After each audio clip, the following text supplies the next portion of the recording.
अस्सलाम वालेकुम। आज हम बात करेंगे बायोलॉजी के बारे में कि आपने बायोलॉजी एमनीकेट के एग्जाम के लिए या फिर नम्स की प्रिपरेशन के लिए वो किस तरह से प्रिपेयर करनी है। ठीक है, बायोलॉजी में क्या होता है कि सब डिविजन मीन्स के कुछ फॉर्म्स होती हैं तैयारी करने के। ठीक है, कुछ ऐसे टॉपिक्स होते हैं जिनको आप टेबुलर फॉर्म में याद कर सकते हो, साइकिल फॉर्म में याद कर सकते हो, और कुछ ऐसे होते हैं कि उन्हें आप चार्ट फॉर्म में याद कर सकते हो। ठीक है, वर्कशीट्स बना के।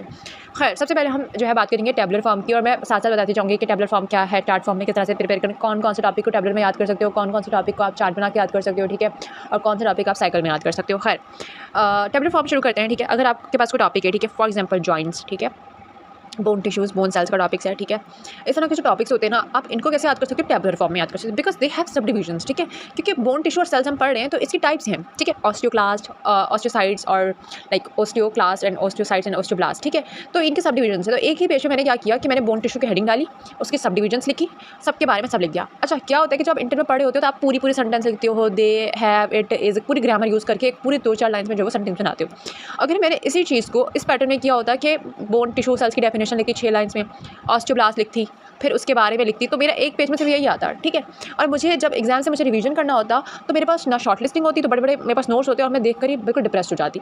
तो इस सब चीज़ों से बचने के लिए हमारे पास ये तरीका होता है कि हमने क्या करना है, बेस्ट जो चीज़ होती है कि आपने जो भी टॉपिक पढ़ रहे हो, ठीक है, वो टॉपिक क्या है उसके बारे में थोड़ी बेसिक बात कर लो। फिर उसके जो डिवीजन है, सब डिवीजन मतलब उसके जो टाइप्स हैं, आपने उनको 3 2 4 जितने भी सेक्शन हैं उनको डिवीजन करके उनके बारे में जो चीज़ें आपने एक ही पेज पर लिख देनी है।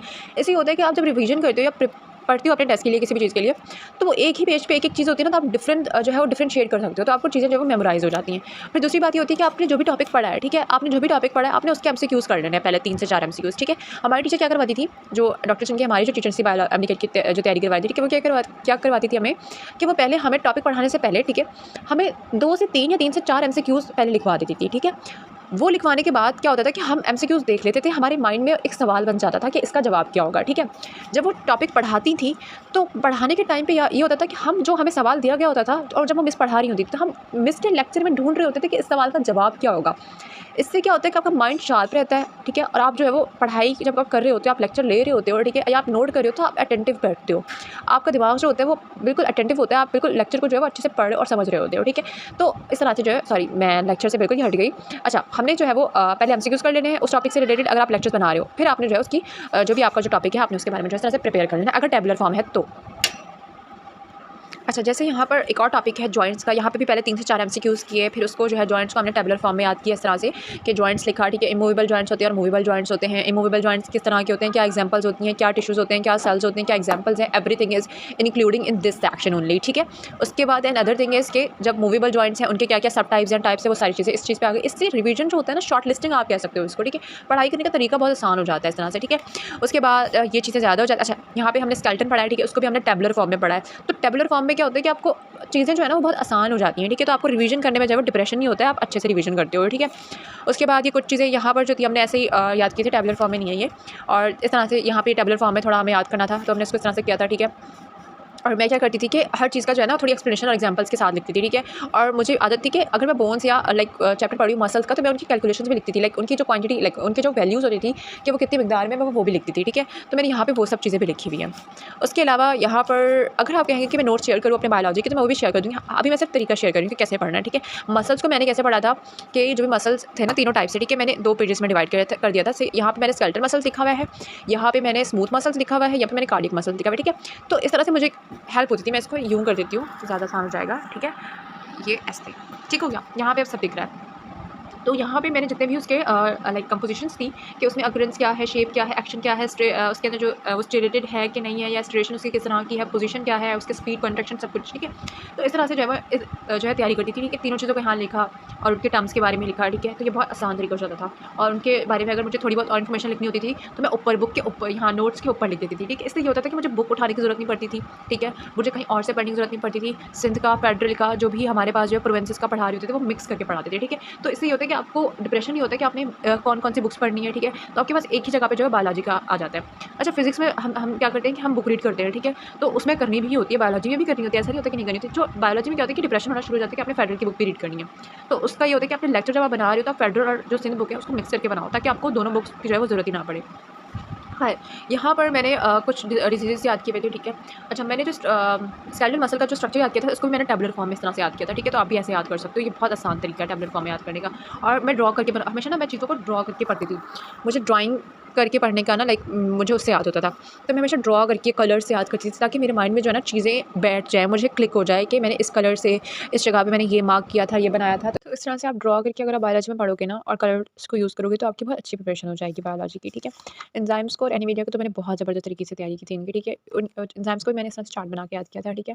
टेबुलर फॉर्म में याद किया था एंजाइम्स को, क्योंकि ये बहुत बेस्ट चीज़ है कि इससे आपको जो है वो एक ही पेज के अंदर आपको हर चीज़ जो है वो समझ में आ जाती है और रिवीजन करने में भी बहुत आसानी होती है, ठीक है।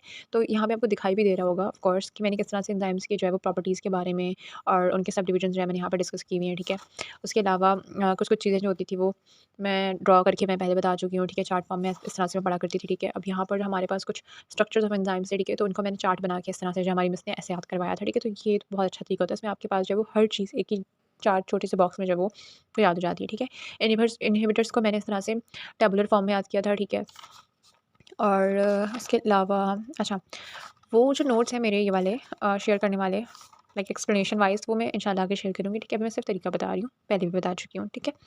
अच्छा, हॉलोजिक कंडीशंस को मैंने इस तरह से टेबल फॉर्म में इसको भी मैंने याद किया था, ठीक है। इस तरह से कलर फॉर्म्स में मैंने टॉपिक वाइज़ जो है वो डिवीज़न की थी और कुछ-कुछ चीज़ों को मैं चार्ट में याद करती थी, ठीक है। अच्छा, इसके अलावा इसमें कुछ इतना ज़्यादा इंपॉर्टेंस लिखा हुआ नहीं है, मैंने बहुत गंदा करके लिखा हुआ है, ठीक है, क्योंकि बहुत पुराने हो गए हैं आप, खैर। अच्छा, एनिमेलिया को नहीं, मैंने एवोल्यूशन वाले चैप्टर को इस तरह से पढ़ा था कि लमार्क की जो भी हमारे पास कंट्रीब्यूशन थे, ठीक है, ऑब्जेक्शंस थे या फिर उनके जो पॉइंट्स थे, ठीक है, उनको मैंने इस तरह से याद किया था, ठीक है। एक ही लाइक पूरा नहीं लिखा था, उनके जो इंपॉर्टेंट पॉइंट्स थे, ठीक है, ऑब्जेक्शंस कौन-कौन से थे। एक तो म्यूटेशन था, सर्कमसिशन था और बोरिंग ऑफ फॉल्स था, ठीक है। तो ये पॉइंट्स इनके थे और ये डेट को किया था, ठीक है। तो मेन पॉइंट्स मैंने यहाँ लिखे हैं। डॉर्विज़्म के भी मैंने मेन पॉइंट्स लिखे हैं, मतलब पूरा आपने कंप्लीट याद नहीं करना होता इसमें। अच्छा, उसके अलावा जो एनिमेलिया का चैप्टर था, ठीक है, उसको मैंने 2 चार्ट्स में डिवाइड किया था, ठीक है। सबसे पहले जो उनके हमारे पास जो फाइलम्स थे, ठीक है, डिफरेंट फाइलम्स के जो कैरेक्टरिस्टिक्स थे, ठीक है, तो उसको हमारी टीचर ने ये चार्ट बना के दिया था, ठीक है। तो इसको हमने चार्ट फॉर्म में याद किया था। इससे आधा चैप्टर तो आपको यहीं पे जो है वो एमसीक्यूज़ बन जाते हैं। अच्छा, animalia chapter for MD kit की प्रिपरेशन के लिए इज़ वेरी इंपॉर्टेंट, ठीक है। इसके अंदर से आपके पास जो है वो 5 से 7 सवाल भी बन सकते हैं, ठीक है। ये इतना इंपॉर्टेंट चैप्टर है, ठीक है। तो आपने इसको बहुत अच्छे से इसकी रॉड लर्निंग करनी है, ठीक है। इसमें रॉड लर्निंग नहीं है, इसमें कोई समझने वाली बात तो है नहीं, ठीक है। तो आपने जो है वो रटे का जो है वो तरीका बहुत अच्छा रखना है। आपने जो रट्टा लगाना है ना, रॉड लर्निंग जो करनी है वो अपनी बेहतरीन तरीके से करनी है इसमें, ठीक है।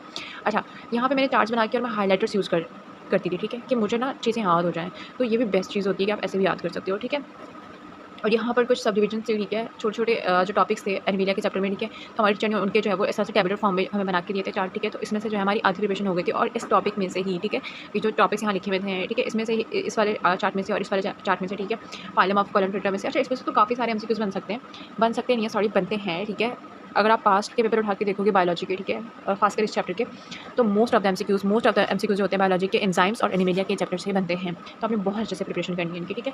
अच्छा, उसके अलावा मैं ये शेयर भी कर दूँगी पीडीएफ फॉर्म में आगे डिस्क्रिप्शन में इंशाल्लाह, ठीक है। अच्छा, एनिमेलिया के चैप्टर जो था आप इस तरह से याद कर सकते हो कि आप डिवीजन्स बना के, ठीक है, 1 या 2 पेज में आपका पूरा चैप्टर जो है वो आ जाता है, ठीक है। आपने हर चीज़ हर टॉपिक की जो है डिवीजन्स करनी है, ठीक है। तो आप इस तरह से चार्ट फॉर्म में भी याद कर सकते हो। तो मैंने एनिमेलिया का चैप्टर था, ठीक है, जो फाइलम्स है और उनके कैरेक्टरिस्टिक्स है, ठीक है, और उनके जो सब डिविजन्स थे, ठीक है, तो वो मैंने इस चार्ट फॉर्म से ही याद की थी जो हमारी टीचर ने चार्ट में बना के दिया था, ठीक है। तो ये बहुत बेस्ट तरीका होता है कि आपको हर चीज़ जो है वो एक शॉर्ट लिस्टिंग में आ जाती है, ठीक है। आपके रिवीजन में जो है बहुत आसानी होती है और आपने बहुत अच्छी रॉड लर्निंग करनी होती है, सही है। इसमें और आपको डायग्राम्स भी बनी हुई दिख रही होती है तो आप और अच्छे से पढ़ सकते हो, ठीक है। कहने का मतलब ये है कि आपने चीज़ों को मुश्किल नहीं बनाना है, अगर वो मुश्किल है तो आपने उनको आसान बनाना है, ठीक है।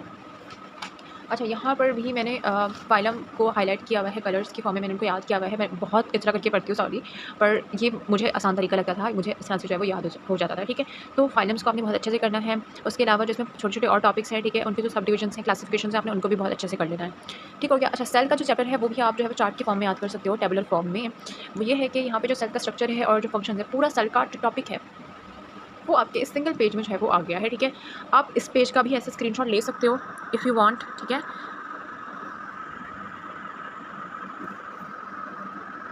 तो आपने स्क्रीनशॉट ले लिया होगा, ठीक है। अच्छा, नहीं लिया तो आप ले लो पॉज़ करके।